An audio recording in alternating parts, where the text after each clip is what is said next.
Та subscribe дарж сувга захиалаарай. Мөн хонхон дээр дарснаар дараагийн шинэ бичлэг ороход танд мэдэгдэх болно.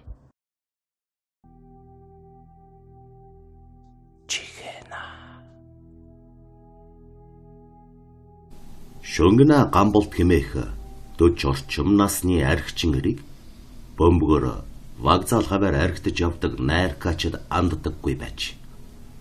Олон жил тасралтгүй архитсан тэрээр 32-ын тойрог буюу судалт төв дээр архи уусаар яваад хордож өгчээ.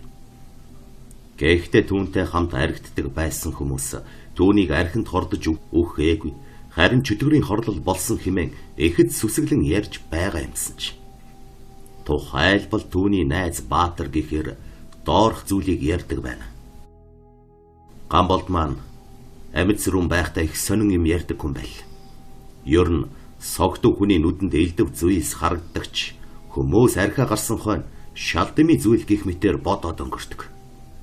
Тэгвэл бидний согтуудаа хардаг тэр зүйлс чинь их учиртай юм шүү дээ. Тэр дунд чинь хүн авууштай чим гэх юм уу? Эсвэл хүний сэтгэл ойтонд багтахын аргагүй тийм зүйлс байдгийм шүү дээ. Муу найз минь хичнээн архичинч хорхойд хоргүй хүн байв.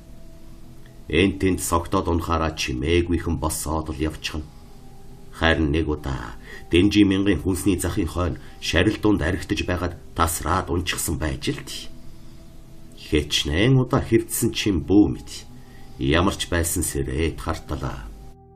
Шөн болчихсон мань хүн ганцаараа хэвдэж байсан байна. Ямар ч байсан хоёр хүнтэй 3 шил архи ууснаа санаж шарилын газраас холдож хэвдэх санаатай өндийтэл. Гэнэт өмнө нь чармаа нүцгэн хүүхэн гараад ирсэн гэдэг. Архин сайн гараагүй болохоор хийм харж солиорч байна гэж бодсон Гамболт тоосонгүй. Тэр өмнө ч гэсэн янз бүрийн хүүхэн шуухан хөгшин залуу хүн бишгүй харж байсан билээ. Тиймээс энэ удаач гэсэн архины солио гэж бодсон байгаа юм. Ямар ч байсан босыг гиснээр арай хэм босож гуйвч дайван зам бараадтал нөгөө шалдан хүүхэн шууд урд нь гүйж ирээд унчихсан байгаа юм. Тэр хүүхнийг тойроод явах гэтэл урдаас нь чарлан босч ирээд л тэврээд авсан байна. Энэ үед түүний амнаас архисэн хийсэн юм билээ. Архичин хүн архины үнэрээр сэргдэг юм шүү дээ.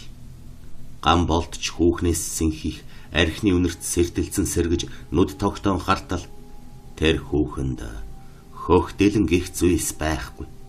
Эр хүн шиг хавтгаа цээжтэй тэр бүхэл суг цээжэндээ үстэй азарганы хаятай том гихчийн сэлдийн унжуулсан амтан байсан гэл. Гэхдээ нүүр царай үс гизгэн яг л хүүхэн хүн шиг байсан гэж байх. Үүнийг харангуйтаа Гамболт яахаргүй солиорч байна гэж бодоод түүнийг хажуу тийш түлхэж орхиод замаа хөөсөн гэсэн. Энэ тухай тэр маргааш надад ярьж. Энэ бол захын нэг архичинд тохиолддог жишээ юм. Чамд ч гэсэн таарна айж болдоггүй юм шүү гэд хуучин цагийн хугархай буу дуучин адар сүрэнтэй хүртэл хамт архи ууж явсан нэгэрд их хачийн тохиолдсон гэнлээ. Мань хашир үнсэн товрог болчихсон нэгэн байрны урд хэдэн хүнтэй хэдэн шил архи уучаад андангийн хүрд рүү шөнийн цагаар өгсөж явжлаа. Урдхан талд нэг нохой шогшиж явсныг харсан боловч санаанд нь юу ч орсонгүй. Золбин нохой хүний урд хойно ороод шогшиж явахыг алийг тэр гихв. Гэтэл нөгөө нохой чинь гандангийн зүүн хаалга орчимд хүрмэгцээ. Тэр дороо газар ганц хөрвөөгөөд л дэлэн хөхн нунжсан хөгшин эмгэн болж хувирсан байгаа юм. Ёрн чөтгөр шулам гэж амтд яагаад хөхтэлн нь унжсан эм хүний дүрд хувирдгийг боддын шашны ёсонд маш уран нарийнаар тайлбарлсан байдгийм гинлээ. Тэнд тайлбарлахдаа угаасаа орчлон ертөнцийн бүх уран тажаангүй нүгэл шунлан эрийн нүдэндх эмийн дүрсгэгч ганц хураангүй хэлбэрт агуулгдсан байдаг учраас альва хий үзэгдлүүд нь хөхтэлэнгээ унжуулсан эм хүний дүрээр хүний нүдэнд харагддаг нэг гуйвартай гэж үздсэн байдгийм гэсэн. Төвдийн шашны ёсонд заримдаа тэдгээр хий үзэгдлийг мам тэрэн гих мэтээр нэрлэж золигт гарган тонилгож байсан уламжлал бий гэж бидлээ. Бэтүүний яриаг ихэд сонирхон. Чамд ч гэсэн мам нь таарчтэй гэвэл тэр дуугийнхэн толгой дохиод тийм байх. Гэхдээ миний таних нэг залууд хоёулаа таарсан гэдэг шүү. Тэр залуу манай хажуугийн орцонд амьдардаг байв. Уг нь нэгийг архитаад явдаггүй. Байсан ч нэг удаа надтай таарн нэг шил юм хувааж уух зураа их сонин юм ярьсан юм да. Тэр гэртээ харахаар явж байхдаа гурвалжингийн гүүрний доогуур гарч таарчлаа. Тэр гүүрэн доор маш олон хүн амнасаа алдсан тухай тэр хавийн хүмүүс ярьдаг юм. Нөгөө залууч үүнийг сан хичнээн согтууч айн цочиж явтал гэнэтхэн өмнөөс нь сексисэн үстэй нооросон муу хувцастай нэг доглон нөхөр гарч ирмэгцээ шууд л сугдаад авсан гэн. Айсандаа эрхэн гарах шахсан залуу. Хөөе таач нь яаж ийна? Хэмээн тойроо зүгтах гэтэл нөгөө хүн сугдаж авсан чи гээрээ. Манай авга энэ нөхөнд сууж байгаа. Хоёулаа цугачаад уулзчихъя гэд салсангүй. Залуу ирийн үед түүнээс айхаа болив. Мэдрэл муутай өвгөнтийн аригчинд зодуулчихж магадгүй дагаад явъя. Ямарч байсан тэр хүүхэн рүү дөхүүлээд өгөөд зогтчихъя гэж бодон согтуу ирийн заасан зүг рүү даган сажилжээ. Гэтэл гүүрний доор үнэхээр нэг хүүхэн гал түлчгсэн сууж байх юм гин. Согтуу ир тэр хүүхэн рүү дөхөж очоод "Чээчин энэ залуутай танилцах уу?" гэж асуумагц хүүхэн өөдөөс нэг хачин харснаа доош тонгойтол нүднээс нь цус нь нулимс урсаад эхэлсэн аж. Залуур тэрхүү үл таних хүүхнийг цусаар уйлаад унамагц. "За нэг л биш боллоо. Хачин ёрын хүмүүстэй уулзлаа" гэдгээ мэдрээд зүгтсэн гинлээ гэсэн юм. Би энэ түүхэнд итгэлгүй, худлаа байлгүй. Би эрүүл согтуу гурвалжингийн гүүрэн доогуур зөндөө явсан. Надад юу ч таараагүй гэтэл гамболд над руу нухацтай гихч гараад "Мангар минь, чиний нүдэнд элдэв юм харагдах цаг нь болоогүй байхгүй юу?" гэд өөр нэг түүх ярьж өгье. Сайд захын урд талд амьдардаг аригчин нэр шөнө оройхон гэрлүүгээ явж байтал гэнэт урд талд нь цагаан цамцтай тэгсэн мөртлөө яг л нохой шиг чих сүүлтээр унтаж байсан гэдэг. Нохой шиг чих сүүлтээ тэрийг согтуур тал талаас нь эргүүлж тойруулан нэлээн харвал хэнхтэг цээж нь нэлвс болсон нэг л сонин хүн байсан гинлээ. Согтуур гэртээ ормогцоо эхнэрээ дагуулan гарч "Энд нэг сонин хүн унтж байна. Чи очоод үз" хэмээн чирсээр нөгөө хүний хэвдэж байсан газар очсон боловч хинч байсангүй. Энэ мэдчлэнгийн сонин хачин үйл явдлууд янз бүрийн согтуу хүмүүс тааралдаг юм шүү дээ гэж байваа. Өөр тэр амьтдыг харсаар тэдний дунд байсаар өнгөрсөнд хамгийн сүүлд таарахта "Хөгшин чинь нөгөөдүүлийн нэгэнд хорлогдчих шиг боллоо" хэмээн уйлан ярьж байсан юм. Гэчгээд гоёрон босч эргэн харалгүй явж утсан юм. Аригчдын нүдэнд үзэгддэг хиймсийг шашны нууцын судруудад янз бүрээр зурж тайлбарлсан байдгийг мэдэх хүмүүс түүний ярьсан зүйлийг худлаа гэж үгүй эсгэж чадахгүй байгаа юм аа. Хүмүүхэд юутайж учирч магадгүй тул амьддаа өөрийгөө бэлтгэх гэж их сэтгэгч Шанкар хэлжээ. Үхээд яах бол хайчих бол гэдэг хүндрэлтний нүдэнд байнга дүүжлүүрийн гогцоо болж харагддаг өн мөнхийн асуулт. Юмыг бодтой барин тавин үзэх дуртай материалистууд хүн бол амьд матер үхээд юу ч байхгүй болно. Үхээд л гүйцээ. Энэ олдсон ганц насаа эргэлзэж тэнэгэлзэлгүй сайхан өнгөрөө гэж хүндрэлтнийг ятгаад дийлээгүй бил. Тэгээд ч үхээд л дуусна гэдэг энэ үзэл суртал хүн хэмээх аимшигт амьтныг ад чөтгөрийн дүрд бүрэн хувиргаж чадах хүчтэй үг юм. Үхээд л нэгэнд дуусах юм чинь. Энэ наснда юу ч хийсэн яадаг юм гэж эрмжсэн мугвэд улс төрсөн өр хүүхдээж садистлан хүчирхийлж үгэнд нь орсонгүй гэж эхийгэ мөчлөн хороож байсан харгас явдал хуучин соцлагерын орнуудад гарч байсан. Польшийн хуучин нийслэл Краковоос холгүй оршдог Страгови хэмээх суурьнд Яцек хэмээх инженер залуу гэр бүлийн хамт амьдардаг байжээ. Зөвлөлт холбоот улсын удирдагч Брежнев нас барж Андропов оронд нь Зөвлөлт холбоот улсын ерөнхий нарийн бичгийн даргын албан тушаал томилогдсон телевизээр үг хэлж байсан үед энэ явдал болсон гэдэг. Яацыг суурангаас хол гүйхэн орших цахилгаан станцад өндөр мэргэжлийн инженер хийдэг учраас цалин орлогын хувьд хангалттай. Тэрч байтугай хаяа ажлын шугамар вен зэрэг барууны хотууд руу очиж өнгөд телевизэр, телефон үзсний аппарат, видео тоглоулагч зэрэг өндөр үн хүрэх барааг оруулж ирэн дамлаа зарчихдаг шаггүй 8 ачин учраас мөнгө төгрөгийн хувьд ямар ч асуудалгүй байж. Тэр зөвлөлт холбоот улсад хамгийн сүүлд үйлдвэрлэсэн жигүүлийн машин хөлөглөн эхнэр хүүхэдтэйгээ хаяа тэнгисийн эрэг рүү салхинд гардаг байв. Яацик дээд боловсралтай номын хүншдэг байсан бөгөөд хүн үхээдэл дуустдаг тухай материалист үзэл сурталт хэд идэгсэн диалектикч байсан учраас нас нь явах тусам өөрийнхөө тав тухыг л хангахыг туйлын ихээр хичээх болно. Тэр бэр ихнэр Олгада үе үехэн бием хангалуун амьдралыг бий болгож чадлаа. Гэвч харамсалтай нь үхээд энэ бүхнээ аваад явж чадахгүй. Бас үхээд дахин төрөхгүй. Амьд байгаагаа мэдрэх гэдэг сайхан юм. Уг нь үхээд хорхоо шавьчж болж төрдөг бол их зүгээр байсан юм. Ядаж амьд байгаагаа мэдэрнэ шүү дээ. Гэвч үхлээл бол энэ бүхэн дуусаа. Тиймээс энэ амьдралд хүссэн болгоноо өөрийн дураар хийж эдлэх ёстой бүх юмаа гүйцэгэд үхэх юмсан гэж ярьдаг байж. Сүүлдээ энэ яран түүний арх ууж халамтсан үедээ бүтэн цагаар уншдаг үлэг болсон хичээлийн лекц болон хувирсан бөгөөд нэг удаа Яацик үйлдвэр дээрээсээ хүн хөслөн авчирч байшингийнхаа доод хонглын асар том өрөөг цэвэрлүүлжээ. Хэдийгээр хадуу чанд соц нийгмийн үед амьдарч байсан ч бусад дарга нарын жишгээр Яацик хувьдаа 2 давхар хувийн харш бариулсан байна. Нөхрийг нь үхэхээс өмнө амжаад толгойгоороо хөлхий гэсэн санаатай ухуулга яриа эхнэрийг нь зарим талаар залах хаасан ч бас нэрэж тийм юм уу гэсэн бодлыг заримдаа төрүүлж байсан гэж. Яацикийн бодол бол жирийн нэг молих мунхаг тарайчин амьдралд шунаж байгаа явдал биш. Харин боловсрсан ертөнцийн зүй тогтцыг шинжлэх ухааны үүднээс бүрэн дүүрэн ойлгодог хүний санаа байснараа тийхүү эхнэрийг нь хүртэл уруу татахад хүргэсэн хэрэг. Яацик нэг удаа Югослав руу явсаар эрэхт хар тамхи олж ирчээ.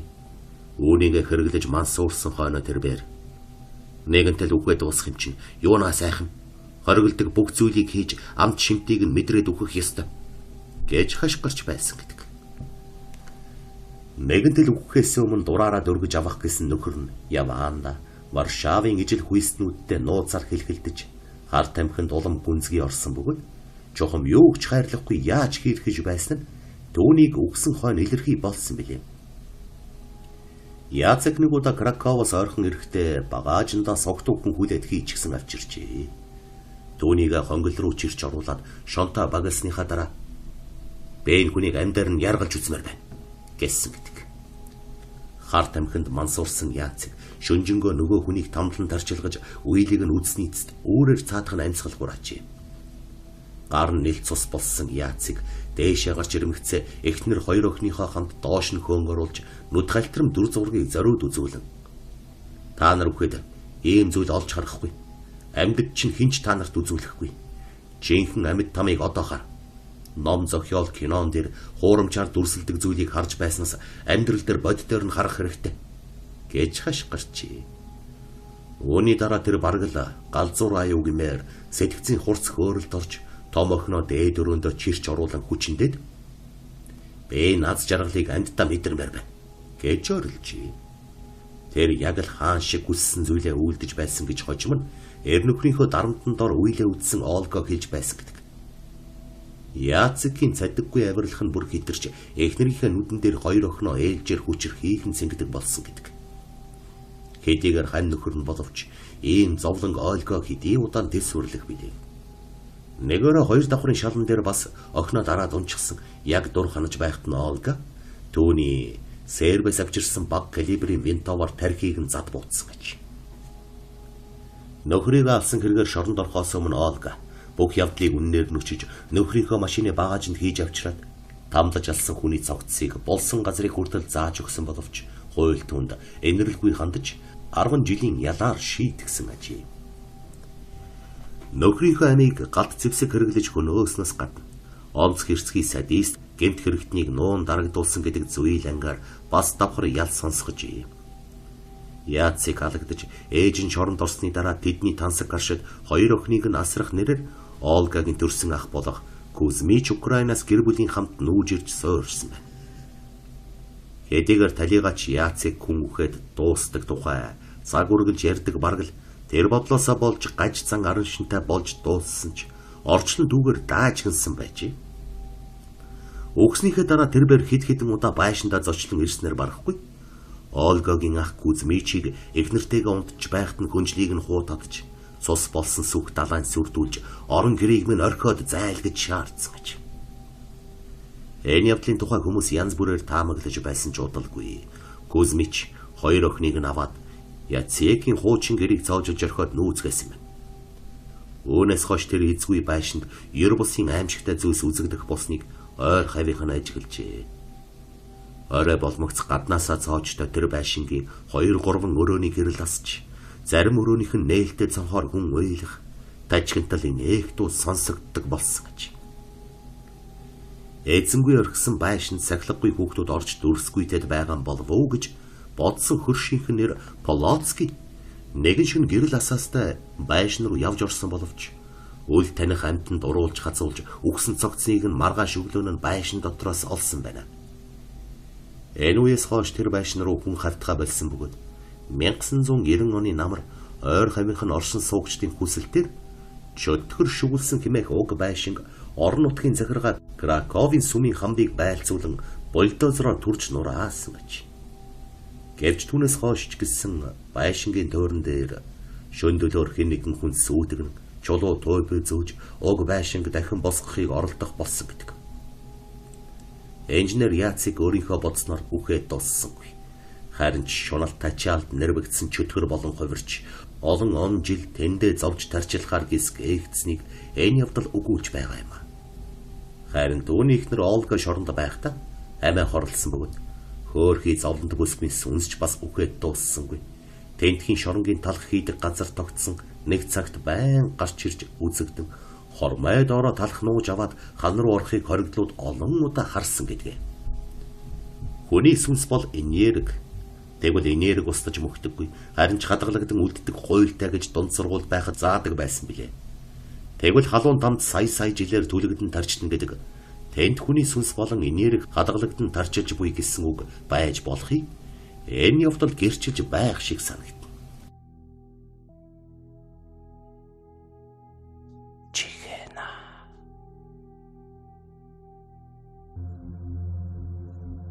Манай 10 жилийн ангийнхан цэргийн баярын дараахан 20 жилийн уулзалтаа товлсон ёсоор хийвэ.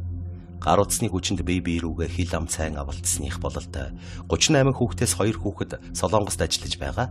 2 хүүхэд нь цаг бусаар өөд болсон. Мөн хөдөө амьдарч буй нэг хүүхэд хил ам өгч чадаагүй болоо. Нэг нь албан ажлаар гадагшаа яваад ердөө 6 нэрсэнгүй. Бусд нь цуглаваа. Чингис хааны талбай дээр уулзалтаж бэбие хүлээх зураа бийсээ сонжин сонин хачнаа ярилцаж байгаад ангийн багшийнхаа гэрт очив. 20 жилийн дараа анги даасан багшиндаа очихдоо мөнгөө нийлүүлж хавтгай телевизэр, дурсгалын мөнгөн аяга, баглаа цэцэг, жимс бэлгэлж, жинхэнэ сюрприз гэчиг барваа. Ингээд багшигаа авч бүтэн өдөрчин хотоор зугаалж нэг өдрийг хөвгөлтэй өнгөрөв. Маргааш намралтын өдөр байсан тул ангиараа салхинд гарахаар төлөвлөсөн юм. Гэвч нэгэнт уулзалтсан ангийнхан юу гэж тэр дороо салхав. Нэгнийхээ бааранд ууж идэж сонин сайхнаа хуваалцлаа. Харин 10 жилд байхдаа нийлдэг байсан бидний 5 залуус өглөө эрт ирэхээ амлаад тэндээс гарав.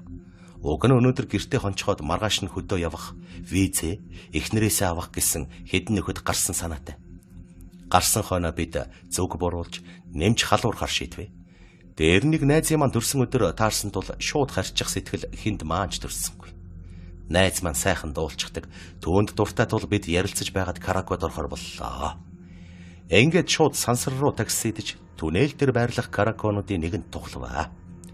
Хаа очиж тогтчил цайтай каракод орж ирэв. Өрөөний төлбөр нь хүн бүрээр бодогдохч. 20 жилийн дараа уулзалтаж байгаа болохоор мөн нөгөө талаар бүгд л хуваараа хөөрхөн бизнес хийчихдэг тул төлбөр зэрэгт хотоо хүн гарсангүй. Захиалга өгөөд дуулж хурдах ажилдаа шуугдан нэг үчиг тунчиг хөгжилтэй өнгөрөв. Өдөр ихэлсэн бидний нийллэг шүн хүргэж байж өндөрлөвөө. Харин бүх юм тооцоо хийхэд эхэлсэн юм. Бид уг нь тавуулаа орж ирсэн билээ. Нэг маань яаралтай ажиллагаараа төрүүлээд явчихсан тул бид дөрөв үлдэж баахан дуулсны эцэст ийхүү өндөрлсөн. Гэтэл зөөгч бүсгүй тооцоо хийх болоход 6 хүний тооцоо нэхв. Бид уучраа тайлбарлаж нэг маань саяхан төрүүлээд явчихлаа. 5 хүний тооцоо хийн гэхэд өнөөх зөөгч бүсгүй. Та нар зургуулаа сууж байсан гээд уурлах маягтай. Бид ч бухимдаж халамцуугаар минь далимдууллаа. Та нар ерөн согтуу хүмүүсийг ингэж сэгсэрдэг биз дээ гэж омогдвол зөөгч бүсгүй ч өөдөөс өрөвлзөөд эхэлвэ. Ямар ч байсан 6 хүнийхээ тооцоо мөнгийг хийчгээд гараарай. Тэр хүн чинь төрүүлээд гарчихсан биз дээ. Бас намайг хуурах санаатай юу?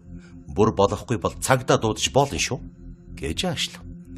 Гэтэл өнөөх зөөгч бүсгүй. Та нар ичихгүй бол би камерын бичлэг үзүүлж болно. Гэхэн тэрэ. Мэдээж бид ч өөрсдөө итгэлтэй болохоор тгий хэмээн уухантас зөвшөөрөв. Зохион байгуулагчийн өрөөнд орж саяхан сууж байсан өрөөнийхөө бичлэгийг үзлээ л дээ. Дэлгэцэн дээр бичлэг тодоос тод гарч байна. Тоолоод үзтэл ширээний хоёр талд 3-3-аараа суусан байхан тэр. Уг нь ширээний нэг талд 3 нь нөгөө талд би ганц хүн ханцуусан юм. Гайхсан би бүр хурууга тооллоо. Миний баруун талд ганц үг харин зүүн талд нь бас нэг залуу сууж байхан тэр. Би бүр уучраа олохоо болоод нөгөө хидэд дуудав. Бүгд л хараад гайхчихлаа. Доошоо тонгооч суусан тэр залуугийн нүүр царайг харахаар үнэндээ алга. Джейнсэн өмд саарл цамцтай. Түүнийг хараад бид биенийхээ хувцсыг хүртэл ажиглахад ийм хувцтай хүн бидний дунд байсангүй. Хамгийн хачирхалтай тэр залуу бүхэл бүтэн 5 цагийн турш бидэнтэй суухдаа нэг ч удаа суусан байрнаас огт хөдлөөгүй маа. Бид энэ залуутай хамт орж ирээгүй гэдгээ тайлбарлаж сүнс сүудрэрлэгч байх хэмээн учирсан ч зөөгч бүсгүй. Тооцоогоо хийх болохоор новширч гэн. Ямар ч байсан та нартай хамт орж ирсэн нёгийгээ болдуулж тооцоогоо хасуулах гэж байгаа бол сансны чин гарц шүү. Тэгээд ч камерт улаан цагаан бичигдсэн байхад ичдэг болоосаа хэмээн гүжүүдлээд болтоггүй. Биднийг маргах зур зохион байгуулагч. Нөгөө залууч нь одоо ч гэсэн өрөөндөө сууж байна штт. Тасарчсан нёгийгээ хайж явах гээд та нар ч хүм муутай улсан юм да гэв. Бид дэлгэц рүү уралдан харахад үнэхээр нам согтсон бололтой нөгөө залуу тонгоосон чихтэй нүрээ нууж хэвдсэн байна. Гэнэт цэхэ орсон бид хар хурдаараагүй саяхан сууж байсан өрөөнд орж иртэл тэнд хэн чалга. Харин нэг охин өрөөг цэвэрлээ дөнгөж гарч ирж тарав. Тэр охиноос чиний цэвэрлсэн өрөөнд сая нэг залуу сууж байсан уу гэвэл үгүй та нар сууж байгаад гарсан биз дээ. Өөр хэн чалга хэмээн өөдөөс гайхан харах нь хачаа. Бид бүр уучраа олохоо боллоо. Эргэж ирээд дэлгэцэнд харвал хинч байсангүй. Ингээд бид нэгнийхээ төлбөрөөс бултах гэсэн муу залуус болж Караконы зохион байгуулагч зөөгч охин хоёрт тэнэг мангараараа дуудуулсны эцэст хамтдаа байсан гих үл таних нэгэн үл үзэгдэгчийн өмнөөс 50,000 төгрөгийн тооцоо хийгээд гарлаа. Ээнхүү өдөрчин сүг сүнстэй хамт Каракотсон гэж бодохоор л ар нуруу гарах үед та. Маргааш ангийнхантайгаа салхинд гарахад хүртэл өнөөх үл үзэгдэгч залуу санаанд ороод нэг л түрхшүүртэйгээр барахгүй тэр өдрийг өнгөрөөсөн юм а. Хэд хоногийн дараа ганц хөхтэй таарвал хоёулаа өнөөх сүнстэй Каракот орох уу гэдэг байгаа. Миний дотор харцаач. Чи чинь солиороо юу гэвэл тэрээр. Цогоо надад нэг санаа байна. Миний нэг анц сайхан чанараа аваад бөө болчихсон юм. Жаахан халамтсан үедээ сүнс сүдэр гардаг гэх юм бэл. Түүнийг дагуулад нөгөө Караконы 5 номерын өрөөнд сууж туршаад үзэлт. Ингэхдээ Караконы эцдийг дуудаад арх бив бүх юм аваад хаалгыг нь төгжүүлнэ. Харин энэ тухай сүнс хардаг бөө залууд огт хэлж болохгүй. Тэгээд камер чалгуулъя. Ядаж сүнсний өмнөөс төлсөн мөнгө төгрөгөө буцааж авъя л та гэлээ. Үнэхээр ч болох юм шиг санагдсан тул өөрийн мэдлгүй заа гэд хэлчихв. Бидний өнөөх Каракод ороход төрүүчийн зөөгч зохион байгуулагч хоёр таньж ядан угтваа. Эрсэн зорилгоо хэлээд сүнстэй гих 5 номерын Каракод тухл. Бөөг их тэр залуу нэлээд дөвчин ирээжээ. Урд шүнжин айлд засал ном хийж архитаад шартчихсан царай нь бүрзэлсэн юм сархад аяглахыг тисэж ядан суугаа нэлэх. Эхний нэг шил архийг ч хурдхан шиг гулгул. Сүнстэй өрөө гэдгийг бид хоёр мэдэж байсан болохоор нэг их уулсангүй. Харин бөө залууч болор архины талыг нугаслав. Араас нь 2 шил пи ууж бас ч зүгээр байсангүй жаахан дуулав. Бид хоёроос илүү өнөөх бөө тенор хоолойтой нэгэн агаад адууны тухай дуунуудыг сүрхий дуулж байна. Ахиад нэг шил архив. Энэ үед бөө нилээд согтсон тул Бид хоёр гол асуудал руугаа орохоор шийдэв. Хөөе зайраа. Энэ өрөөнд чи бид гурваас өөр нэг хүн байх шиг санагдаад байна. Чи чинь сүнс сүдэр хардаг гэ бидтэй. Ямар нэг хүн чамд мэдэгдвүү? Химэн шулуухан асуучих. Бөө залууч өөргөвчөө нээж дотроос нь хонх тамар дуграх тойл гаргаж ирснэ. Атай таван тэнгэрийн үүд хаагдаж ямар муухай ард зэтгэр вэ? Энэ өрөөнд сүнс байна. Үсээ шараар бутсан 40 гаруй насны тарган шар авга яг миний хажууд байна. Автомашины ёстоор хорвоог орхисондаг. Химэн хэлж дуусах мөчөд хаанаас гарч ирснийг бүү мэд. Өнөөх бөөгийн цүнх агаарт аяндаа өргөгдөж ирснэ. Түүний толгой тархилуун дүүгүрдэж ор олгож гарав. Эдэр насны залуугийн дуу хоолой сонсогдов. Доромжлоод байгаарай. Би царайлаг залуу шүү. Химэн уулгалан довтлоо. Өнөөх бөөж байдаг чадлаарай. Ам авраараа гэж чарлав. Удалгүй баарны зохион байгуулагч хамгаалагч хоёр төлхүүр шажигнуулан хаалга нээх явцад тэрхүү ууртай сүнс дайрч довтлохоо болж хаашаа ч юм бэ гараад явчихваа. Гаднаас орж ирсэн зохион байгуулагч авгайнууд орой дээрээ гарчихсан хамаг биеийн салгалан сая нарыг орж ирснээс хойш бидний өрөө камераар нүд салгалгүй хянлаа. Үнэхээр 5 номерын өрөөнд тэр залуугийн сүнс байсан. Хэмээн амьсгаадан хэлээд өмнө авсан 50,000 төгрөгөө өгч салсан юм. 3 сарын дараа сансрын түнэл дээр үйл ажиллагаа явуулж байсан. Өнөөх караоке баарч үүд хаалгаа барьсан. 5 номерын өрөөнд чигүүлсэн үл таних залуугийн сүнстэй холбоотой гэх юм билээ.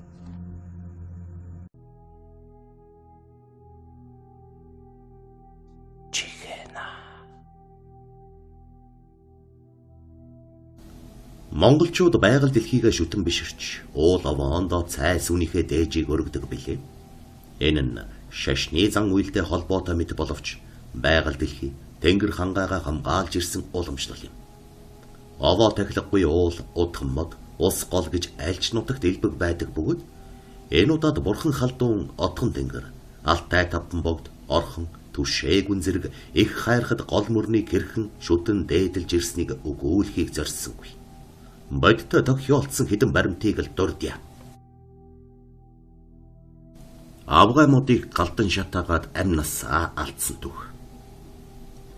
Сэлэнг аймгийн төв Сүхбаатар хотын өмнө Сэлэнг мөрний гүүрний орчим авгай мод гэж олны шүтэн болсон мод бий бөгөөд одоо ч гэсэн хол ойроос олон хүн очиж хүсэл бодлоо илэрхийлж гэр бүлийнхээ амнаас эрүүл мэндийг даатгаж өргөл өргөж хариу тусыг гүрцсээр байгаа бил. 2 модыг хүн хувцалсан маягтай хадгаар ороосон нь сүрлэг сайхан харагдана. Хэдэн жилийн өмнө алдарт Тужийн Нарсыг ядаж байх үед авгай мод мөнс өртжээ. Ардын цэргийн тэддгээр ангийн ахмад эсгэгч өөрийн саналаар 7 цэрэг дагуулan ирж авгай модыг шатаажээ. Энэ нь мухар сүсэг бишрэлтэд тэмцэж нам эвлэлийн гишүүнийхээ үүргийг нэр төртөө биелүүлж буйнтар.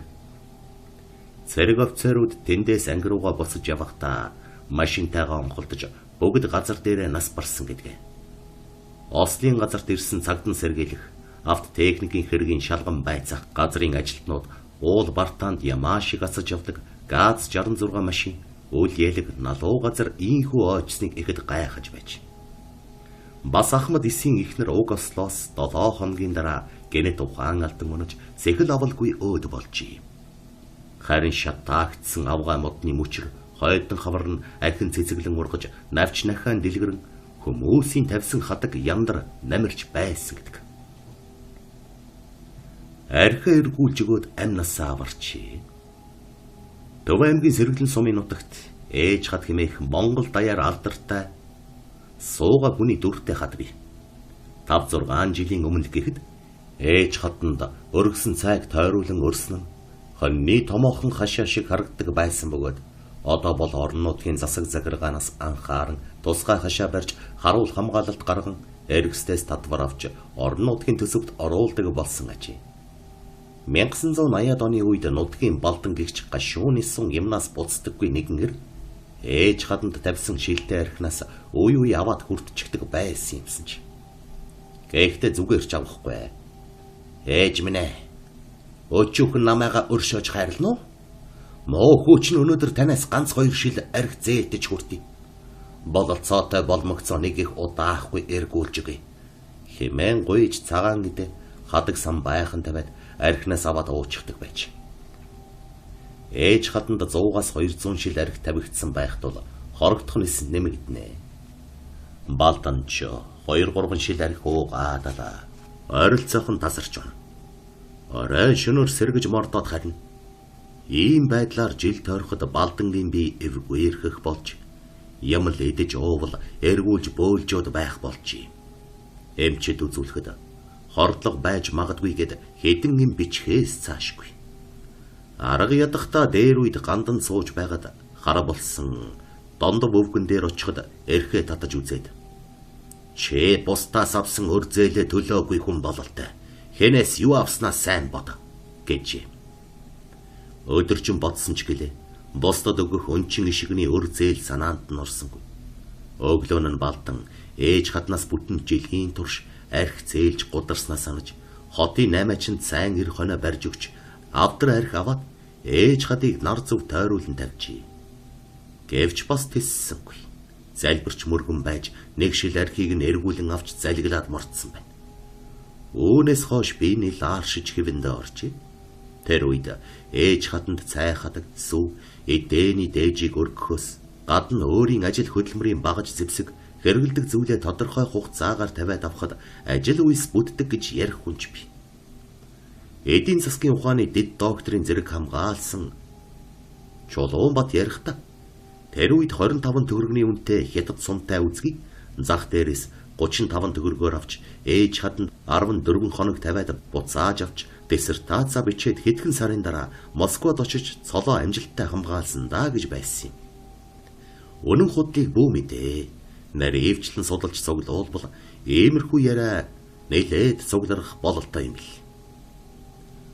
Уусан архиныхаа халуунд удган модыг ороолгоод хэрхэн хохиров.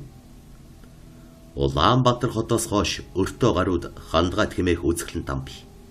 Жодоо, нарс, хус, хушмад ургасан энэ амны дундуур хандгайтын гол өмнгийг зорин урснаа. Бодвол хэдэн жилийн өмнө ч юм бэ? Энд хандгай буг сүргэлэн бэлждэг байснаас хүн ард хандгай хэмээн нэрийдэ бичсэн. Одоо бол буг хандгай битгийх л бутны туулайч үзэгдэхгүй болсон. Соёл иргэншил хотжилтын үр дүн бизээ. Тэд Монголдо ганц цанын бааз олон жилийн турш ажиллаж байсныг мэдэх хүмүүс нь мэднэ. Баячууд орд өргөөгөө барьснаас цанаар булгах газаргүй шахан болсныг дурдахын хамт 1970 оны өвөл алдар нийгэмлэгт цанын спортын тамирчин байхдаа нүдээр харсан нэгэн тохиолдлын тухай ярьсан юм. Хандгатын амны ихэнд хэдэн 100 жилийн настай удган мод сүглийн байдаг бөгөөд хүмүүс өргөл өргөж хадаг бүс уйд шүтдэг. Тус удган модны баруун өмнөр хэдэн айл гол хөвөөлөн хэдэн малаа дуулан эргэх 4 цагийг элээсээр ирсний нэг нь дорж цэрэнгих гихч хижээл ирэх. Бэд бэлтгэл сургуулийнхаа зав чөлөөгөөр тэдгээр айлуудаар орж гарч танил болцгоосон юм. Улсын авраг шалгаруулах тэмцээн ойртож бид удган модны орчмын тойрогт хурдны бэлтгэл хийж байна. Гэтэл дорж цэрэнгаа нилээд согтуу морин дээр 2 тийш савлан давхиж ирвэ. Тэгснэ мориноосоо үсрэн бууж ганцганаасаа чөдрөө тайлан авч барьсаар удган мод руу гуйвлан алхахад яах гэж байгаа юм бол арай удган модонд чөдөр өргөх гэж баймааргүй юмд гэж бид гайхан харж бил. Тэгтэл чөдрөөрөө удган модыг учир зүггүй ороолгон мо өгөр мод минь чи тийм их хэд бол алга болсон хідэн морийг минь олоодог. Би хэд хоног осгож өгтлээ ирлээ. Чи чаддгийм бол олоодог. Хэмээн амьсгаадан орилоход нүд нь улаанаараа эргэлдэн амнаас нь уур савсаж байна. Ийхүү 10 минут орилж удган модыг ороолгож байснаа. Мо ядар минь өнөөдрийн дотор мордыг минь олж өгөхгүй бол маргааш нүүрс болтол шатаана. Түе мо хөгшин ульяс гэж бөөн шүлсээр нулимчхаад мордон давхиж мургас сүлжин алга болов. Бидний дотор тэмцээний урд өдөр удган модон дээр орой үдэш сэмэрж 5-10 төгрөг өргөж амжилтаа даатгадаг хүн нэг бус байсан болохоор зарим нь айсан, зарим нь гайхсан гарцаар өвгнийг харж байсан юм. Шөн дунд эд нойрондоо байх үед "Дамнэ! Сүйд боллоо. Баруун урдах бургасан доторх айлууд шатчихин. Очиж туслая" гэж хэн нэгэн хашгирах сонсогдов. Бэд санд минь хувцслан зарим нь цанаа хийж гүйхэн гүйсээр очиход нэг гэр юу ч үгүй шатаж цог улааран үнс нуран буйрн дээр нь бужигнаж байв. Тэр нь өвгөн зэрэнд орж хажээ. Гал гарах үеэр эхнэр 3 хүүхэд нь хот явсан байсан тул азар аюул дүрцсэнгүй. Ор хорон ойчих аягүй болсон. Дорж цэрэн эхнэр хүүхэдтэй хэл дуулгахаар өглөө эртлэн хот руу мордоод маргааш нь эхнэр хүүхдийн хамт тарган шар хүнийг дагуулж ирсэн нь нэртэй том лам аж. Айлын илүүгэр барьж орсон тэдний да. Удган модны өмнө ширээ засаж бурхан дахил эдээ будаа өрн бүтэн өдөр ном уншсан лам буцахта. Өглөө бүхэн цайныхаа дээжийг өргөж цагаан сарын өмнө бид түүний орой эдээ шүүс өргөж бай гэж дорж цэрэнд хэлснийг өвгөн ёсчлон биелүүлэх болсон төдийгүй удган модны дэрэгдүүр өнгөрөхдөө мориноосоо буун морой хөдлөн явж байхыг би нэг бус удаа харсан юм. Нэг сонин нь би тэр өдөр согтуу байсан учраас гэртээ галт түлээгүй. Тэгээд ч насаараа тамхитад даагүй тул гал гарах үндэсгүй л баймаар. Энэ хайрхан модонд их учир байна. Сүчиг бишрэлгүй согтуу толгой би солиорч байж гэрээ хайлуулчихл. Зол болоход авгай хүүхэд эзгүй би морь харах гэж гартал гал дүрлцээд явчихсан гэж дорж цэрэнгүй эрүүл саруулда бидэнд ярьж билээ.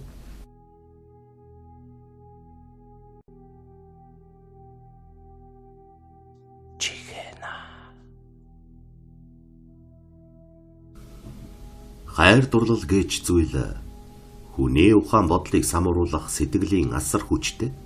Хор гэдэг нь олон 10 баримтаар нотлогддог билээ. Одоо өгүүлэх зүйлч хайр дурлалаас үүдэлтэй хагаад хайраас үдсэн хар хор хүнийг яаж мунхруулдгийг сонгодог жишээ болно. Дурлалт охин нь хөрөнгө мөнгөтэй залуу даган явснаас хойш сэтгэл санаагаар унсан Андрей юу ч хийхээс буцахгүй болжээ. Хичнээн өдөр хоол ундгүй хэвцнийг бүү мэд. Ямар ч байсан нэг өдөр найзыгаа дуудаад бэ байна штэ. Хар хүч дуудаж үзмээр байна гэсэн аж. Төвний байдлыг нэггүй мэдж байсан найз нь энэ хачин үгийг тоглоом шоглоомор хүлээж авав.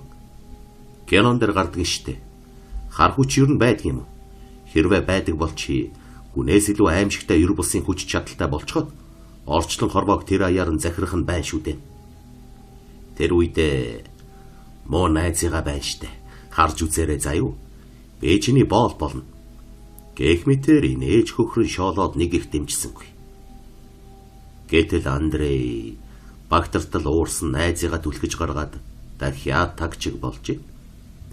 Тэрбэр үрд нэг удаа рок хөгжим сонирхдаг нэгэн найзыгаа даган тэдний цуглардаг газар очиод яагаад ч юм бэ? Учиргүй саваагүй гэж зэрлэг олсны үртэс сорж татсан юмсан ч. Тэрч байтугай мансуурсан ухаандаа ертөнцөд хар хүч гэж юунд ч дээлдэшгүй айхтар зүйл байдгийг олж мэдэрсэн ажээ. Гэхдээ бие мах бод сэтгэл зүрхнийхээ зүн савангоор мэдэрсэн бөгөөд хар хүч нь байгалийн хүчнээс илүү урт удаанастай хан туурга орон зай хэмжээ хязгаар цаг хугацаа хөндлөн огтлон оршиж байдгийг мэдрэх шиг болж. Хамгийн гайхалтай нь үүнийг мэдрээд маш их сэтгэл хансан юмсан чи. Тийм ч учраас энэ явдлаас хойш хэд хэдэн удаа тэрхүү залуустай хамт зэрлэг олс татан мансуурсан бөгөөд хар хорын сэтгэлд хүлэгдэн суухдаа хар хүчнээс тусламж авч амьдралаа амар хялбар жаргалтай болгож болох юм байна хэмээн төлөвлөсөн тэр юмсан чи. Тэгээд Жандрын ээж Молдавэрийг дагаад явчихсан. Эцэг нь архинд орж гүйцэд байсан тул түүнд хайр сэтгэлгүй л бол амьдрах сонирхол үгүй болсон байна. Ингээд хайр сэтгэлийг нь аврах ганц боломж хар хүч. Харанхуйн энергийн тухай дурдсан хэвлэл номууд цуглуулан шуналт айгаар уншсаар шинжлэх ухааны тооцоолсон таамаглалаас эхлээд дундад зууны үеийн яруу найрагчдын номыг хүртэл уншиж судалсан байна. Гэсэн ч эцэст нь хар хүч хаан ихтэй байгаач түүнийг хэрхэн дуудаж өөртөө шингээх аргыг олж чадахгүй зам мухарджээ. Ээнхүү яах учраа олж мэдэхгүй гиюрэн харуулсны ургамалд мансууран донтож явхдаа залуу гигантнууд хэмээх Христийн шашны шинэ урсгалын багш Польш залуутай маш ойр дотн танилцсан байна. Польш залуу түүнд орчин цагийн Орос үсгэн дээр буулгасан харанхуйн эзнийг дуудах болон түүнтэй гэрээ хийх арга гэсэн гарчигтай 20 ойтой гар бичмэлийг олж өгсөн бөгөөд Андрей түүнийг аваад даруй сансан бодсноо гүйцэлдүүлэх гэж яарчээ. Харанхуй хүчийг хэрхэн яаж дуудах болов? Түүнтэй ямар гэрээ байгуулахыг тэрхүү гар бичмэл дээр нэгднэггүй доочин бичсэн байсан учраас түүнд саад болох зүйл үлдсэнгүй.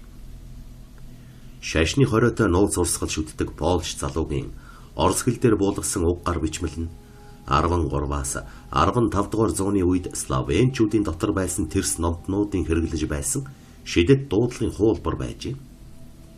Андрей эхлээд хар хүчийг найз нартайгаа нийлж дуудах гэсэн боловч уг гар бичмэл дээр ёс заншлыг үйлдэхтэй цор ганцаараа байх, хэндэж хэлж үзүүлж мэдэгдэж болохгүй гэж анхааруулсан байсан учраас ганцаараа үйлдэхэр шийдсэн байна.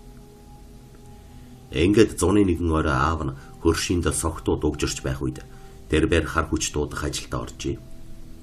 Балар эртний харгас муу аргын тайллагад ороход зайлшгүй шаардлагатай зүйлсийг 2-3 хоногийн өмнөөс нууж авчирсан байж. Үдшийн бүрхий тасарч эхэлмэгц цонхныхоо хөшгийг хааж битүүлээд гэрлээ унтраа гар бичмэлд дурдсан ёсоор өөхөндин асаасан ажээ. Дэн сүмэлзэн асмагц уг тайллагад зайлшгүй орох ёстой зүйлсийн нэг болох малын шингэн цусыг литрийн савнаас гаргаж шилэн стаканд юулээд ширээгээ хар давгаар бүтээж дэнгээ унтраамагцаа залбирлж юм уу, тамлах юм уу гэмээр үгсийг дуудаж уншиж гарсан байна. Энэ бүхний эцэст ямар үр дүн гарахыг Андрей огтхонч таамаглаагүй байсан нь харамсалтай. Тэрбээр тас харанхуйн тухай хар энерги шингэсэн үгсийг хамаг чадлаараа уншиж дууссаны дараа дэнгээ асаасан боловч тэр даруй салхи хүлээсэн мэт унтарчээ. Андрей ахин асаагураа дарж дэн рүү ойртуултал бас л гэвгэнэтхэн унтарчихж. Ээнхүү ямар ч салхигүй нам гүм тасалгаанд дэн асахгүй. Өөрөө унтарч байсан нь ямар нэг ёр бусын өөрчлөлт гарсны шинж тэмдэг болсон тул Андрей айхаас илүү баярлан тогтолжээ. Гэвч тэр хав харанхуйгаас ялимгүй эвгүйцч хан руу чимээгүй ойрцоо гэрлийнхээ унтраалгад тулж очмогцоо хуруугаараа тэмдэрэн дарж орхисон байна. Тэгтэл энэ үед амьсгаланд авчтан бүтэж үхэх гэж байгаа юм шиг санагджээ. Өөрөөнийх нь гэрэл асах гэж ядна нэг улайж нэг цайрч ирснээ тасхар туяатай дэн шиг бүдэг юм сөөмөлцөн ассан байна. Гэтэл ширээний голдо бүтээсэн хар даван дээр салхи шиг гуйлэрсэн саарал зүйл асар хурдтай эргэлдэн байжээ. Андрей олон хоног мөрөөдсөн хар хүчний дуудлага баялаа олсон гэдэгт эргэлдсэнгүй. Тэрбээр салхи шиг гуйлэрсэн саарал зүйлийг хар давуугаар эвтэйхэн тумлайдан ороож аваад тэргүүн дээрээ өргөн барихад өрөөнд нь хурц тодонгийн гэрэл цацран асав. Харин энэ үед хар хүчтэй хийх гэрээгээ амаар унших ёстой байсан тул Андрей дууга чангалан би өөрийнхөө амьдралд хэрэгтэй бүх тусалцааг танаас авч оронд нь сүнсээ өгөхөөр гэрээ хийж байна гэж үгүүлжээ. Гар бичмэлд харанхуй хүчтэй хийх гэрээг тэгж унших ёстой хэмээн заасан байж л тий. Учир нь харанхуйн хүч олон мянган хүний сүнсийг өөрийгөө цэнэглэх эрчим хүч болгон хоримтлуулдаг бололтой. Андрей хар давууга дэлгүүл дотор нь юу ч байсангүй. Гайхалтай энгийн аргаар далд зүйлтэй холбогдсон Андрей цаашид яахаа мэдсэнгүй. Иймээс тэрбээр хар давууг гадаа гаргаж бяцхан нүгүүхэн дээрээс нь нөгөө савтай цусыг асгаад болчихсон гэж. Ээнхүү хар хүчийг дуудсны дараа үүр цайтал гадуур хэрэн хэсэх номтой байсан учраас Андрей байшингасаа гаран алхсаар наран гарах үед хотын нөгөө зах руу орж иржээ. Тэрбээр дурлсан охиныг нь булаасан баян залууг машинтайгаа гарахт нь хар хүчээрээ хөнөөхөөр шийдэж орцных нь үүдэнд отож зогссон байна. Нар нилээн дээр хөөрсөн хойно залуу ирийг гарч ирмэгц Андрей гарынхаа алгыг нар буруу эргүүлэн хар энерги цацаж байна хэмээн дотроо төсөөлжээ. Гэтэл гэнэт хачин зүйл болох нь тэр. Андрей биеэр нэгэн сонин гүйдэл жирэлцэх шиг болж өөрийн ирэхгүй амаа ангаалган дээшээ хармагц ойр хавийнх нь хүмүүс орилдон гүйдэж түүн дээр шавсан байна. Андрей нөгөө хонзонтой залуу айсан нүдээр дээрээс нь харж зогсоог бүр дүүрхэн гадарлаад ухаан алдсан ажээ. Тэрбээр эмлэгцэхээ ороод өөрийнх нь амнаас баахан хар ялаа багтаж ядна нисч гараад агаарт сарниж алга болсон тухай хүмүүс ам бол аалдан ярьсан тухай сонссон байна. Энэ нь хар хүч түүнээс зайлан алга болсны тэмдэг болжээ. Тэрч байдгаа ямар нэг зүйлийг буруу хийсэн учраас үхэх төгсөн байна. Эмнэлэгт байх хугацаанд сайн сэтгэл зүйчийн хүчээр сэтгэл оюунаа төвлөрүүлж сурсан Андрей Найз нартаа харанхуйн хүчтэй холбогдсноо ярьсан боловч хэнч үнэмшээгүй гэдэг. Үл мэдэгдэх хүчийг хүн өөртөө дуудна гэдэг хамгийн осолтой тоглоом болох нь эндээс харагдаж буй биз. Зүрх дүүргийн 11-р хорооны иргэн сэргэлэн гихчээр хэлсэн нь цаг хачин болж дээ. Зам дээрээс хамаагүй хүн авч болохгүй болсон байна. Гэж шогшроод эгэл бус нэгэн тохиолдлын тухай яриага ихэлсэн юм аа. Өнгөрсөн зун бие ахынхаа машиныг гуйж унаад Завхан аймаг руу явпаа. Эхнэр хүүхэд маань тэнд амарч байсан юм л т. Тиймээс тэдэн дээр очихын зэрэгцээ хадамжлахаар замд гарсан нь тэр. Түүнээс гадна нэг их ганган машинтай хүн очиж хадмуудаа гайхуулах, эхнэрийнхээ ах дүүсийн нүдийг орой дээр нь гаргах санаатай явлаа. Эхнэр маань хоосон хүнтэй суусан гэж хэлүүлэхгүй юмсан гэж их хичээдэг болохоор тийм санаа олохгүй юу. Манай хадмууд хашаа хороондоо мал нь багтахаа болсон шин цагийн нударган баячууд учраа хэрэг юм цочрохгүй л тий. Гэвч шин тэрэг авлаа хэмээн очвол эрх биш мэл аахан тодорхой шүү дээ. Энэхүү би ахынхаа машинаар гойсон ганган ир хадмуудынхаа гарыг цайлгах ойр зургийн зүйлс зах дээрээс худалдаж аваад баг үдийн 12 цаг гозоож байх агшинд 22-ын товчоогоор шурган гараад аян замын сүмийн өмнөөр баруун зүг хурдалж явлаа. Цоргонцаараа явсан тул машиныхаа хөгжмийг чанга дээр нь тавьчихад дагаж аялсан шиг давхиж явсан юм. Зам гэдэг замлах байна. Явган нүцгэн гар өргсөн улс энд тэнд мерсэр дайралт. Гэвч тэднийг их хол явахгүй ойрхон зур унаанд дайгдах гэсэн улс байх учраас би авъяач гэж бодсонгүй. Алсын бараа ширтсэн шиг хөл доороо хэвдэх нэг том савтай жимсний ундаанаас хаяа нэг шимж хоолоогоо чиглэн дуу аялж давхсаар хотоос гарсан даруй 2 цаг ч өнгөрөөгөө байхад Төв аймгийн Лүн сумандах шатхуун дүгээгүүрийн дэргэд зогсож байна. Юмыг аж мэдхгүй. Шатхууна нэмээ дүргэж авъя гэж бодсон би мөнгө төгрөгөө тоолон шатхуун авах өгөх дээрээ тулан зогсож байтал үлгэрийн юм шиг хөөрхөн охин машины минь хажууд ирчихсэн байдаг байгаа. Түүнийг харангуутаа цахилгаан зохиулсан юм шиг зочлоо. Хаанаас гараад ирсэн бүү мэд. Залуу зандан явахдаа олон сайхан октийн царай зүсийг харж кино сүүдэр шин дээрээс од болсон олон хүүхний царайг харж байсан боловч ийм төрхөн, ийм ялтам хамаг сэтгэлд гэрэлтсэн зол боолог агаад залжин үзэглэн хараагүй тул барг амаа ангаачих шахал. Нуруундаа цэцгэн чимэгтэй жижиг үүргэвч үүрсэн цагаан жинсэн хөрөмтэй тэр охин дөнгөжл 18 9 хүрч яваа болов гэмээр. Бол брайхан хазраа хон хойлгон инээмцгэл хийх нь хараад сая нэгс их орж. Миний дөө яах гэсэн бэ? Гэвэл тэр их зурдаас минь харж зогсоод машиныг минь зөөлхөн хэлсэн. Тэрхэн зур хамаг биер үл мэдэгдэх радио долгион цацраад явчих шиг. Ямар нэг анхлам цэцгийн үнэр хаваар нэг ханх тавих шиг санагдаж бий. Мансуурч унмаар байдалд алмаарч зогссон надад охин. Би Солонготын даван дээр очих гэсэн юм. Та намайг аваад яваач. Хөлс мөнгийг нөгөн шүү. Гэж хэлэх нь бүдэг бадагхан сонсогдсныг яа. Яг л зүудэлж байгаа юм шиг.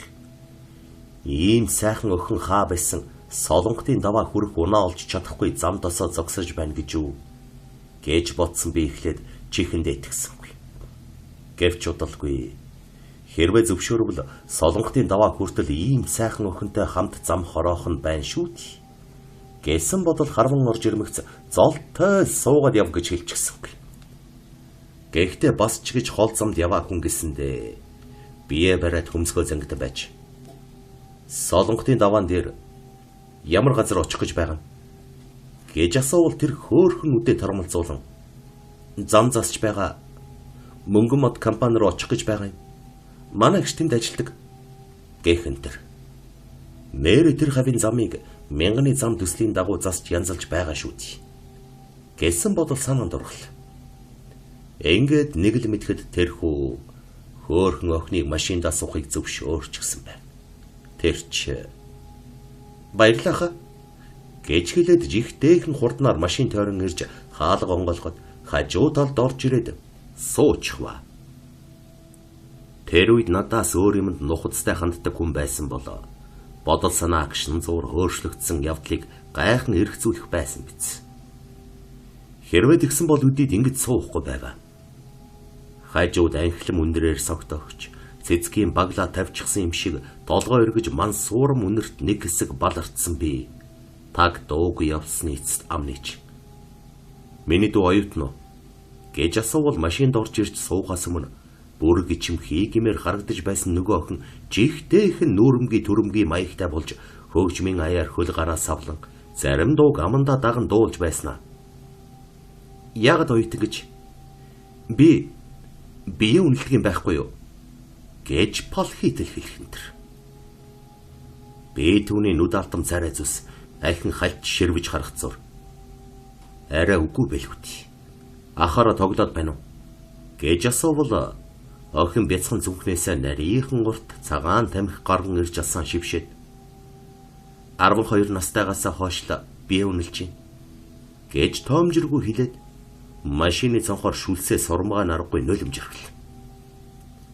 Энэ байдлаас нь харвал үнэн хэлсэн ч юм шиг.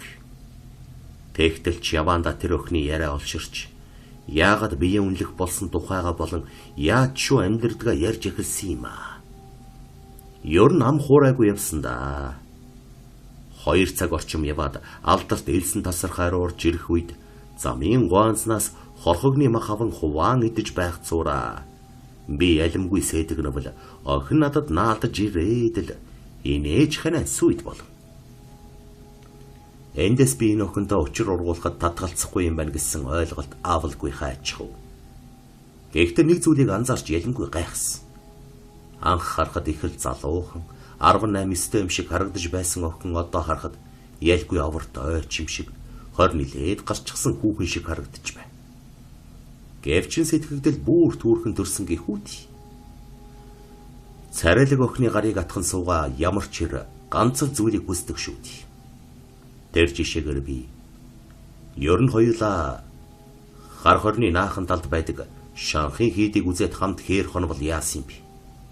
Гэхэд бүсгүй жоомлцсон нэж дургуцх малга гэснэ мөрийг минь түшин ялуурч. Гэхдээ би сүмхийдийн ойр хонох дургүй. Янз бүрийн юмнаас айгаад байдаг юм. Гэж хэл. Ингээд санаа оноогоо ойлголцсон хоёул хар хорин орхоос өмнө наад талд нь хээр хонхоор шидэж замда таарсан жуулчны баазын дэлгүүрээс ойр зурын идэж ууж наргах зүйл аваад машина замаас гарган эзгүй тал руу эргэлээ. Тэр бол хар хорны харьяанд багтдаг элстэй гэдэг газар байваа. Элстэй ойролцоо хар хорны зарим айлгүй барьчихсан харагдсан тул хоёулаа зам гажин очиж айрг хүртэл авсан. Ингээд хүн амтны хөл багтаа нэгэн дэнжийг сонгон авч зогсоод наргаж ихэлсэн дээ. Хамгийн инээдтэй нь хамт явж энд зогссон хойноо нэрийг нь асуудал охин сайхна гэдэг нэж байв. Мөн гайхалтай нь охин архийг яг л эр хүн шиг ууж байлаа.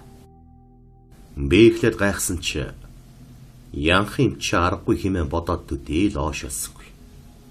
Тэгж байтал чи үдшийн бүрийн нөмрөө давлаа. Энэ үед бид хоёр нэлээд халсан байв. Энэ үед би нөгөө хөөрхөн охины царай бүр оворжин хөгшөрч 27-8-тай бүсгүй шиг харагдаж байгаа гэнэт анзаарсан юм. Анзаарсан даруйдаа цочсон боловч оройн бүрхий болж байна. Дээр нь арх нөлөөлж байна гэж бодоод нэг их тоосонгүй. Хоёулаа энэ тэрийг ярьж бие рүүгээ тэмүүлэн би бүсгүй мансуурам үнэрт хөлчүүрэн суусаар дөрвөн лааз шар ариг 5 литр цагаан ариг нэг шил архийг дорн суллаа тавьчихсан байна. Харин энэ үед би хадам аавдаа өгнө гэж авч гарсан арх руугаа орсон юм аа. Яах вэ?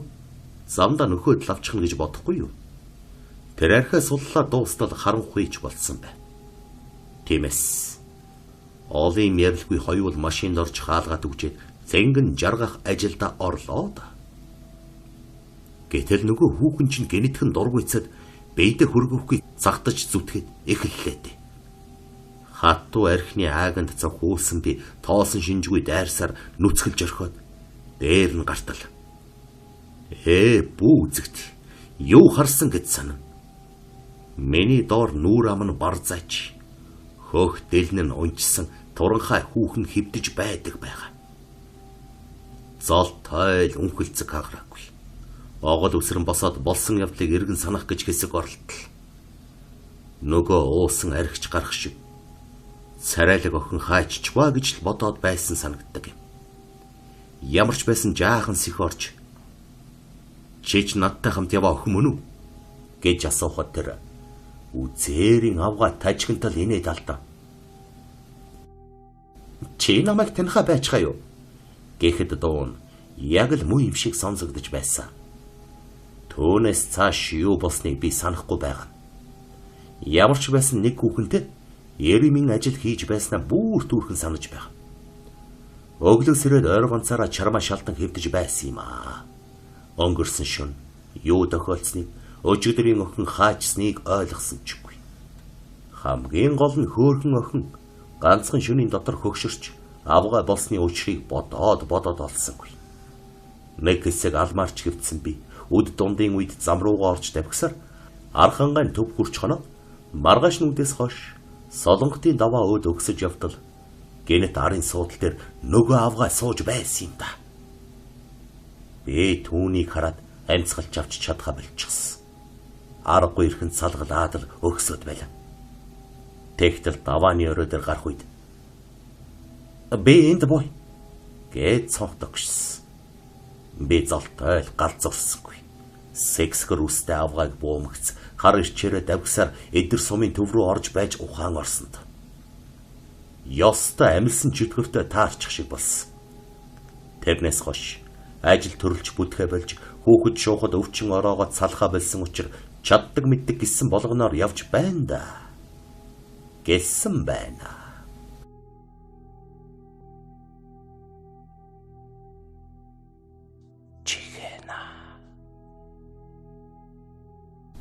Хаач явсан хамт байгаа болон хав ойрынхондоо гай болдог хүн байдаг. Тэм хүнийг удаан ажиглаж амьдралыг нь судлан сонирхвол их сонин дүгнэлт гарч ирэх магадлалтай. Би нэг тийм хүнийг мэддэг байв. Уг хүний үйл амьдрал нь их сонио. Тэр бэр жирийн хүнтэй адилгүй, уг дуу зөөд, хахир гатуу ааштай. Тэр бэр анх аавынхаа ахтай хамт хөдөөнөөс мод татаж яваад аваар усалд орж ах нь газар дээрээ нас барсан гэдэг. Үүнээс хойш мань хүн хэд хэдэн удаа хамт явсан хүмүүстэйг аюултай усалд өртсөн ч өөрөө амьд үлдэж цаад хүмүүс нь нас барсан байдгийм. Тэр үед би сургуулийн нусгай жаал байсан болохоор аав ээж маань түүний тухай хар мөртөө гэж ярихад их л гайхан тас хар мөртөө хүн байдгийн байх та гэж бодон мөрийг нь үзэх юмсан гэж хэрэг дурладаг байж бил. Хар мөртөө тэрхүү хүний тухай яриа гадуур тархаж дэлгэрснээс хойш нэг их удалгүй. Нөгөө хүн маань тухайн үед сангийн аж ахуйн намын хорооны нарийн бичгийн дарга байсан хүнтэй зүг хөдөө явж байгаад замдаа осолд орсон сураг гарч бил. Тэгэхэд мэдээж нөгөө хар мөртөө хүн маань амьд үлдсэн бас л бусд нь нас барсан байна. Үүнээс хойш олон удаа мань хар мөртөө хүнтэй хамт явсан хүмүүс янз бүрээр хорвоогоос халихыг би чихээрээ сонсож нүдэрээ харсан юмдгаа. Түүнтэй хамт яваад золоор амьд үлдсэн хүмүүс сүлд нь тэр хүний хачин муу хүн гэж ярьдаг байсныг ч мэднэ. Жишээ нь түүнтэй хамт туслах аж ахуйн ногоо хураахаар яваад аимшигтай осолд орсон ч азар амьд үлдсэн ээжийн найз тэр нээсэл болсон биднийг анх хөдөлгөд машины дугуй хаграад нэг л биш байсан. Ногооны талбайгаас хөдлөхийн өмнө сахиул өвгөн цай чанаж өгөхөр тогоогоо тавьсан ч цай яг боцолдгийн даваан дээр тогоо нь хаг үсрээд цайнаас гарчихсан. Ерөөсө тэрний хүрсэн юм болгон сүйддэг байх гэж шивнэг шахуу ярьж байсан. Харин намайг 10 төгсөгчл нөгөө хар мөртөө хүн маань гэнэтхэн олсолд орж гинтсэн юм да. Манай нутгаас хэдэн хүн шагналын журмаар тавилжийн амралтанд амархаар болж фургоо машин хөлөглөн гарч чадхад нэг залуугийн ээж бараг ховын дүүрэн сүү араас нь цацаж их удаан майн мэгцэм уншсан юм гинэл. Зайлуул хар мөртөөр хүүтэй хамт явсан цэжгэлж цээрэлсэндээ тэр байхалт. Харин манай аймгийнхан хотод исэн минь очсон хойно 2-3 автобусанд хуваагдсан суужээ. Тэр үед нөгөө хар мөртөөр нутгийнхныгаа бараатан аль олон хүнтэй автобусанд суух гэсэн ч нэг жолооч нь түүнийг зад цагнаад өөрийнхөө автобус руу чихэж оруулаад давчихсан юм гэсэн. Гэтэл тэрхүү автобус налаахын замд тосолдож автобусанд сууж явсан 10 гаруй хүн их бага хэмжээгээр гэмтсэн юм бэл. Жолооч нь жолоогоо буруу дарж автобустайгаа хамт замын хажуу руу унсан төдий учир нэг их айхтар осол гэмтэл гарч хүн амтан хүн дээр гэмтээгүй юм гинэ. Хамгийн сонирхолтой нөгөө хар мөртөөр хамгийн хүн дээр бэрцсэн байсан гэсэн. Энэ явдлаас хойш манер ийшээ тийшээ нэг их явахгүй нутагтаа хорогцсоор их удсан да. Саяхныг болтол нутагтаа байгаа сураг гардаг бай. Тэрч байтугай. Ганц нэг хүн түүнтэй ойртож нөхөрлсөн хүмүүс л адаглаад л гар хөлөө хугалчих юм уу? Янз бүрийн гэмтэл авсан гэдэг бай. Гэтэл тун саяхан да. Хөөрхи амтан маань талигач болж бусдад буян үзүүлсэн сураг сонсогдсон. Хэрвээ тэр хүн нас бараагүй бол хэчнээн хүн дагаж нас барах байсан бол доо гэж бодохоор одоо хүртэл сэтгэл эвгүйцдэг юм аа.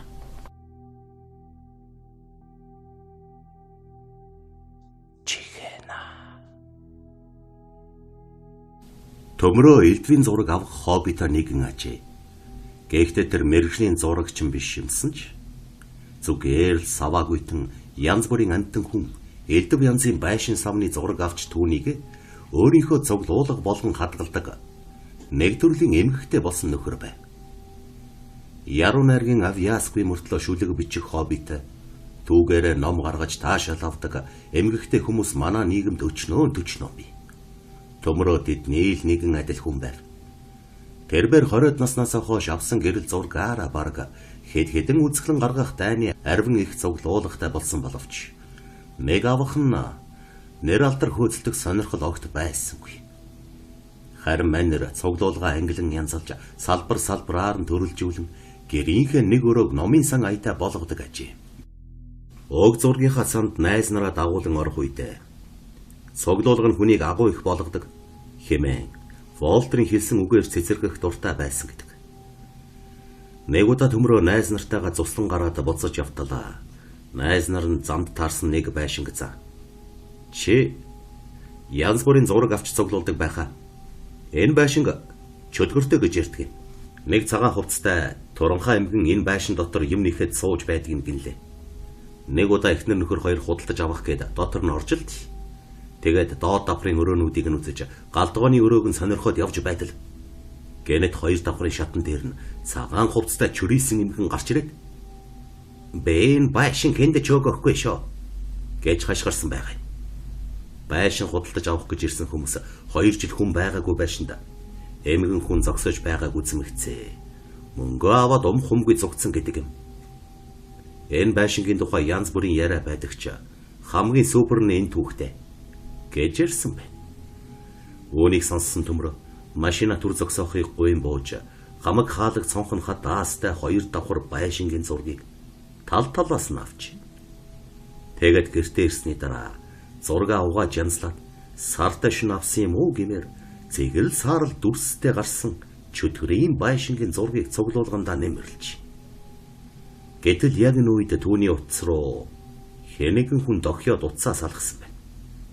Төмрөө уг номер руу залгахын өмнө утасныхаа дансыг шалгаж үзвэл таны дасанд 666 бүхэл 66 бутархаа нэгж байна гэсэн тоо гарчээ. Яг чөтгөртөө байшингийн зураг угааж янзсны дараа ийм тоо гараад байхдаа яах вэ гэж санамсаргүй бодоод л өнгөрч. Тэгээд өөрлөн залгасан үл таних номер руу залгасан боловч хэн ч утсаа авсангүй. Харин цагийн дараа нэгэн дуудлага эргэтэн утсаа шүүрэн авбал хачин сөнг хоолой. "Чи миний зургийг буцааж өгөө. Эсвэл залуу зандан үеийн шиг маш сайхан янзлаад авчирч өг" гэж хэлснээр утас тасарчихжээ. Дугаарыг нь харвала. 666 гэсэн тоо гарсан байж. Үүнийг хармагцаа төмрөөгийн дотор сэрцхийгээд л явчихсан байна. Төрөөхөн нэгжээ харахад 666 гэсэн тоо гарсан байсан. Мөн энэ тоог чөтгөрийн тоо гэж хүмүүс ярилцдаг. Чөтгөртөө байшингийн зургийг авмагц чөтгөр нь дагаад шүглчихсэн юм биш бидтэй гэсэн бодол зурсхийгээд өнгөрсөн ажээ. Тэрбэрийн тухайга найз нартаа хэлбэл цаадуултны нээж хөхөрлөлд нь шоолоод хайхарсангүй. Гэхдээ нэг эмэгтэй найз нь "Юмыг яаж мэдэх вэ? Ламд үзүүлсэн дээр юм биш үү?" гэж хэлжээ. Төмрөө хэрхээ мэдэхгүй оройхон гертээ сууж байтал зураг хадгалдаг өрөөнийх нь хаалга чимээгүй чихран онгойхон сонсогдов. Майнер балмагдан босч хонглийнхоо гэрлийг асаавал дөнгөж түрүүхэн шургуулганд хийсэн нөгөө байшингийн зураг ширээн дээр ил гарчихсан хэвтэж байсан ажээ.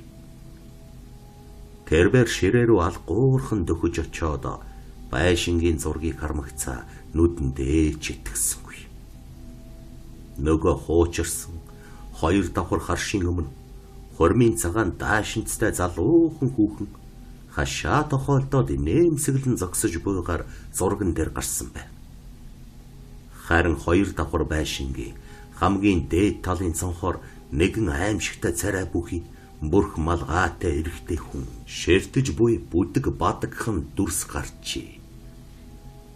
Хамгийн хачирхалтай нь энэ үед төмөрөө айдсаа омортон маш хурдан сэтгэж тэр байшингийн зургийг буцаан аваачиж өгөхгүй бол болохгүй гэж бодсон байх юм.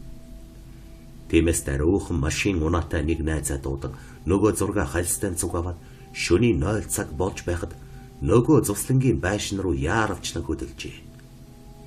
Тэднийг очиход үүлний цаанаас сар зухиж байшин улам сүрлэг зэвүүн харагдаж байсан боловч төмрөө яаж игээ зүрх гарган дөхөж очоод зураг хальс хоёроо цонхныхын завсраар унгаж орхисон гэдэг. Энэ явдлын дараа утсан дээрээс нь 666 гэсэн тоо өөрөө арилан устжээ. Чөтгөртөө байшингийн тухай хачин яриа бишгүй л байдаг. Гэвч үүн шиг тохиолдол үгүй биз.